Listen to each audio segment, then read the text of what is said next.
Recently, I've been being asked by some clients of mine that I've been working with on the procurement side to actually help their sales force out.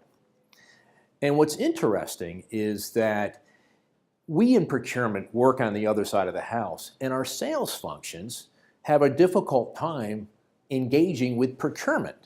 And so more recently, I was actually brought into a company by their sales team and not their procurement team to come in and help them understand the procurement process.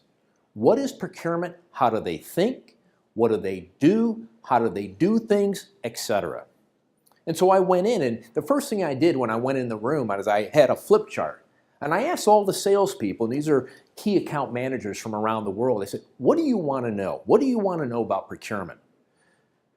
And it went on as I went through there is, how do I get around procurement? How do I get in a situation where I don't have to deal with procurement? Why is procurement only focused on price? So it made me start understanding sort of this challenge and this misunderstanding of the various functions. So the rest of the time that I was with this group was really explaining to them what procurement is all about. What is strategic sourcing, supplier management? And what I started with is really helping them understand is, this was actually earlier this year, really looking at what are the top things and priorities that procurement organizations around the world are focusing on. And then we actually went into understanding and helping them understand what a proper strategic sourcing process is. And it was eye-opening for them.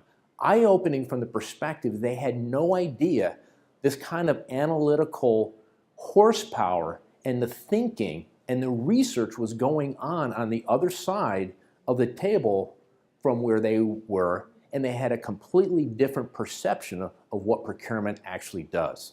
So my big idea is that there's a huge opportunity for procurement organizations, not only to do what we do today, but to go out and enable your sales force.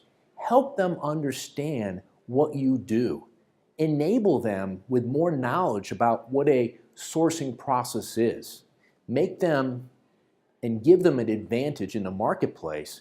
And in some ways, you might actually be able to impact the sales and revenue of your company.